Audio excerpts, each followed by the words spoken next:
Hello, welcome to Momentum Art Making Experience with Mary Jennings. I'm going to lead you through various exercises to teach you about your momentum kit. This is the one that we deal with the environment around us. Art is all around us. And the lesson card number 3 and lesson card number 4 deal with various areas to learn, inspiration, motivation, prompts, encouragement, all sorts of things. In this particular video, I will be detailing how to use your pre-printed art cards. Let's get to drawing. This is where we will start off by doing the Van Woah. So get ready for your art in session. We're going to be using our colored pencils in this case. Using the Van Woah almost color by number card that you have, you see the little dots that mark where you should put each color. Now this is entirely up to you what color you use. You don't have to use the color that's prescribed. It's basically a general suggestion and gives you ideas about layout. And as you can see, I'm just sort of coloring around and I'm looking for the placement of the color, the shapes that they're in, and having a good time filling those in. It's a great card to start with. So now you see this is a version of it colored this particular way, and now I'm going to apply something unique and a little bit different. The colored pencils are wax, so they resist color. So I said, hey, why don't I use watercolor on top of the wax resisted colored pencil, add a little more pizzazz to the painting, a little more interest to the sky and to other parts of the painting. And you'll see I'm going to do something kind of tricky here. I painted the horse with all white colored pencil, giving it a bit of a wax resist and allowing me to sort of have a good time, and then the colors wouldn't absorb so quickly into the paper. So it was just a little fun. And this is exactly what you're supposed to do. You're supposed to have fun, you're supposed to experiment, and it is a time for learning and play with all of your materials. You can use all of them. There's no saying that you just have to use colored pencils on this particular drawing. So get crazy, have a good time. Van Woah. Now, this particular drawing is done with all pencils, and it is a fox drawing. Now, you only have one fox card. You can do it a couple different ways. I'm showing you this particular way first, using your colored, your regular drawing pencils with leads. And there are a variety of leads included in your kit. Some of them are soft, some of them are hard. The H ones with H on them are harder. The ones with B on them are softer. In this case, I'm starting out with the softer color, the softer lead pencil towards the background of the paint, the drawing.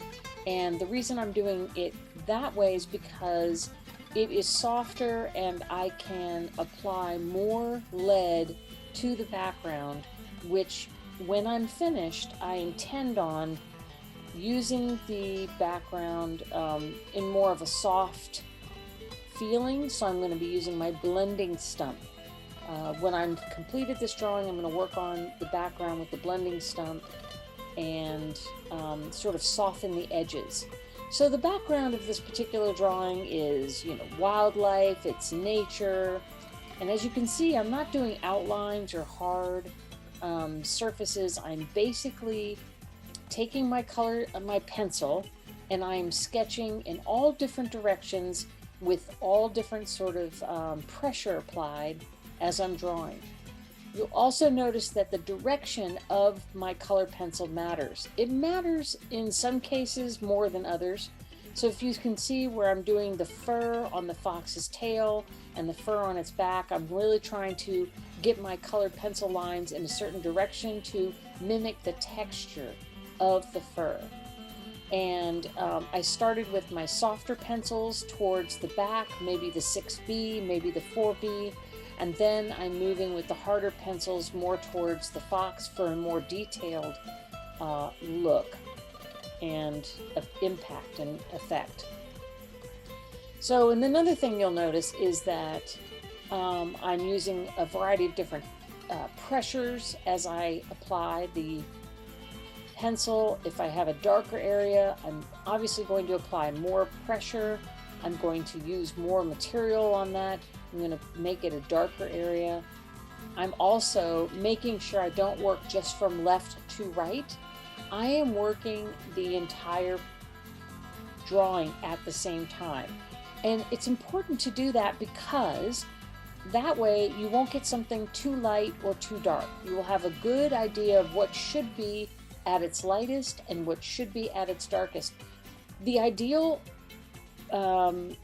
thing that you should try to aim for when you're drawing is when you squint your eyes and you can barely see the details, you can still see the impact of the drawing.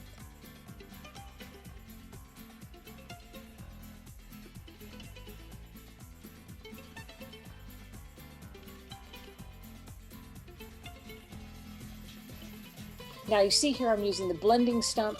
This is basically rolled up paper, and it rubs the lead of the pencil around and it blends it with the other areas. It can also put the lead in areas that have no pencil.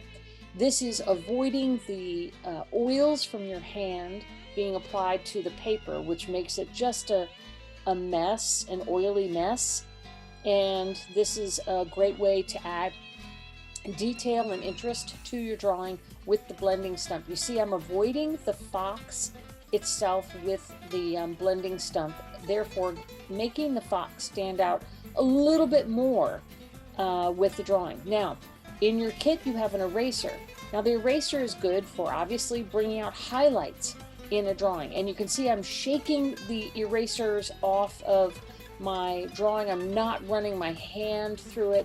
You really want to avoid brushing the surface with your hands. You will smudge the drawing and it won't be as tidy and beautiful. You won't have the whites, you'll just have a big sloppy mess. So you definitely don't want to touch it. So this is a drawing completed with highlights being given with the eraser and some blending stump and pulling out some details in the fur and the face, things that would be of interest and focal points to the drawing. So as you finish the drawing, you can sort of evaluate what you need to do. Now in this case, we're going to do the fox again, but now we're doing drawing and painting.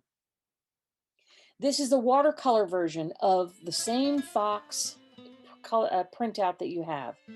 So this is actually a photograph that this inspired that fox drawing. So you can see it's a fall scene. Now in this case, I'm starting with the colored pencils. The colored pencils will act as an area that will resist being impacted by water, unlike my other colored pencils that are watercolor pencils. Now in this case, you see I'm pulling out the detail of the fox's face with my permanent fine tip black pen. And this is not something I'm going to roll over the whole thing. I just wanted to use it. And this is the Sketch and Wash pencil that I'm using now on the background to sort of give a good, intense, dark, very deep and dark gray background. Now these are the watercolor pencils that I am applying. I am drawing. Now with the watercolor pencils, as you apply the watercolor pencil to the paper, it's about how much pigment you are leaving behind as you're drawing that will impact the painting. So, the harder you draw or the more area you cover, the more impact it will make. So as you can see, I've taken the brush and now I'm starting to apply water to the areas that I have used the Sketch and Wash pencil and the watercolor. And you see the colored pencil areas in the bright green are not being impacted by my water because they are not water soluble. So in this case, as I am working all over from left to right of the drawing itself, I am evaluating, where my lights are, where my darks are, and also how the watercolor is, impacting the areas. And the sketch and wash and the darkness of that. I'm trying to continually adjust where the darks are, where the lights are. And you see in the case where I have applied the green over top of the yellow, that is something that I pulled out of from using the colored pencil, the watercolor pencil, and it became green, and I was able to apply that green elsewhere in the painting because I picked it up and it was on my brush. So you can see I'm going through and I'm creating detail, and now I'm also using my pan watercolored set. So I'm actually just picking up watercolors with my pan watercolored set, and I'm applying it liberally onto the painting and to the fox. So I've kept the background of the fox kind of sketchy. I've given some details, some line work. And in this case, I am really keeping the fox painting very loose with the watercolor that I'm using from the pan set. As you can see, the permanent black marker that's around the fox's face did not get impacted by the water I just used. So that's why you want to use that black marker that's permanent in places where you don't want it to be impacted by the watercolor that you're using. So again, you want to go, all over the painting. You want to work a little bit here, a little bit there. You're always balancing your lights and your darks. You want to make sure that you've gotten everything, that needs to pop. Now, there is some small rules that apply to lights and darks, and instead of drawing a line around the fox, I'd use the dark to accent areas that need to be, sort of accented, and that would be around the tail area. I've given some definition from the light and the dark, and I continue to do these things with my, my pencils. I even use my graphite pencils here in this case to give some texture to the fur, and I'm using the harder graphite pencils. And that is the H pencils, probably the 2H is the hardest to get that detail. And I'm doing the same with the landscape beneath. Now, on to the next pre-colored card, which is super fun to paint. And again, I'm going to use my black permanent ink pen to create some areas that will not move with water, and they will be accented, and they will look really sharp when you are painting and drawing over top of your colored pencil and painted surface. I use them not over the entire drawing, but certain areas that may really get lost in the whole process. So I'm using them on the little sprinkles, and I'm using them on the seeds to give some definition, because as I get to doing this watercolor, I could lose some of that nice definition that's in the drawing, and I won't be able to see it again. So I've taken to doing this first. So that's a good first step. Then I'm going on to use my watercolor pencils, and in this case I'm using water on the pencil to pull out some of the color, and using that in a watery fashion in the background. I start with the background of the painting to sort of pull out the details of the actual shape of the cupcakes, and to help them make them look even more delicious. And purple is sort of a color that recedes into the background. If you use a color like a bright red or something like that, it will make the cupcakes sort of recede into the background and not have enough definition. So in this case, I've used the purple also as the shadow, and I've used a darker sort of brown as part of the cupcake as well. I'm mixing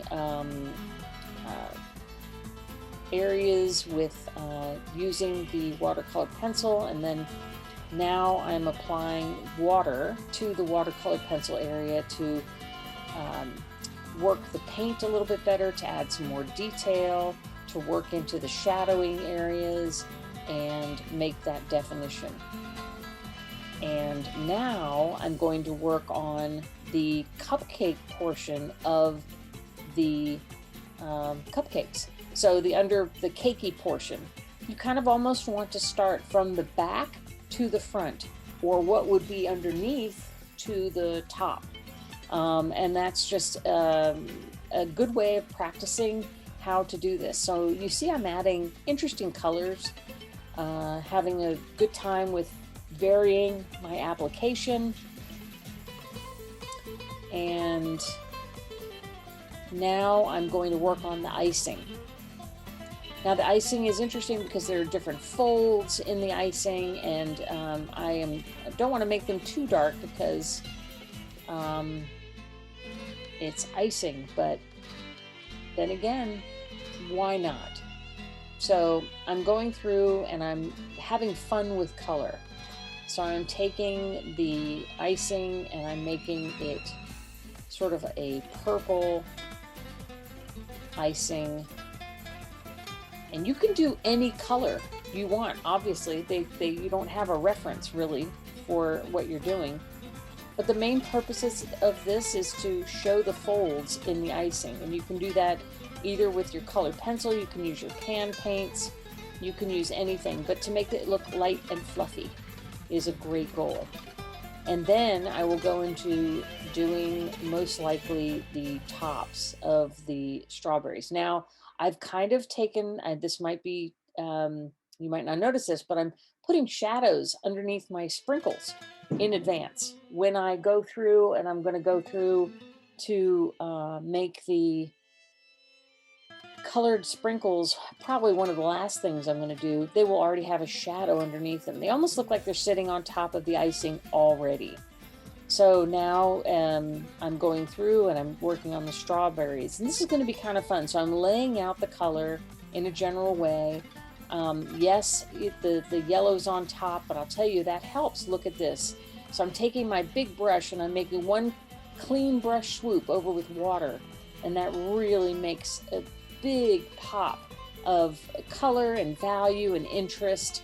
And it makes the strawberry look way more interesting than if I had just painted it with one color. So it has a highlight to it. And you can do this with any different, many different styles and color variations. This is just the one I decided to do at the moment that I made this video. So I'm working now with the pencils to lay out the green of the stems for the wonderful strawberries.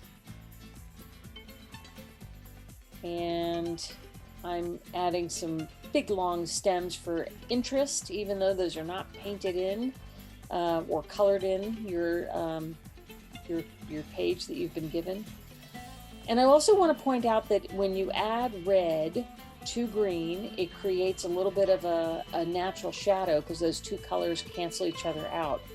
So I've added a little bit of green to the bottoms, a little bit of the strawberries. Now I'm putting a shadow underneath the little seeds of the strawberries to make them pop as well. And when I go to add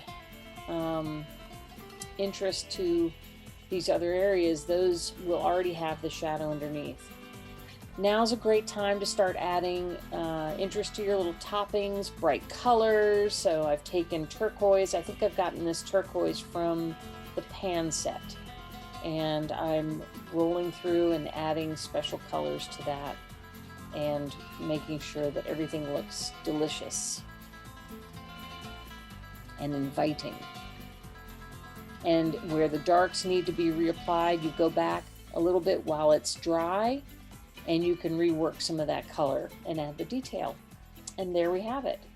Now you've kind of learned a lot about painting, but here we go. Let's learn more. So we are working with the painted pot, in this case, from the culinary garden at the Salamander.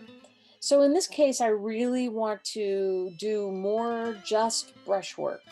And so one way to do that with watercolor is you pre-water the area that you want to paint, and you want to have some fluidity with what you're working with. So in this case, I've used the greenery behind the pot in order to help me get some statement behind the, to sort of accent the shape of the pot. So I'm starting with the background, and I will be working my way forward. And so I just watered basically the midsection of the painting to give it some nice watery area and a variety of different colors. And sometimes if you have a little bit too much water or too much paint, you can take a little bit of a tissue and lighten that up. You do want to make sure you have nice clean water so that when you take your brush and you wash your brush, you're going to have clean water and not muddy mess. And you can see with the brush that is included in your kit, you're able to get kind of a lot of different techniques. You are able to get a nice line, you're able to get some blocks, you're able to get some mushy things, and this is the big brush. And then there's other little smaller brushes that are great for adding detail and accents, and you'll just get a good sense for how to use your pan set, how to use your colored markers, your watercolor pencils, and how to use all of your materials so that you can get the best. Now with watercolor, you can work in it in layers, but really it kind of has to dry a little bit in some cases before you can go back in and add the detail. Otherwise, everything just sort of slides around and mushes. So you kind of have to work with it in stages. But as you can see, you're able to lay in some details, line work. You're able to have some things that look very loose. You're able to add value. You kind of want, as a rule, to start with your lighter colors or your medium value, and then work your way towards getting more darker value and more detail as you work along. So you can start very loosely and then sort of fill in. And this is having a light side and a dark side to your painting is one way to really help get some interest and show the accent and the shape of the pot itself. So I have a dark side that's the dark is the background, and the light side against the light side of the pot, and that's really how you get a nice presence and difference in those two surfaces. And with watercolor, you can basically paint over areas that you've already painted when they're dry, but you want to make sure you do it quickly. So this wraps up our time with painting, drawing with your pre-made cards. I hope this has been a help. I hope you have the courage to be creative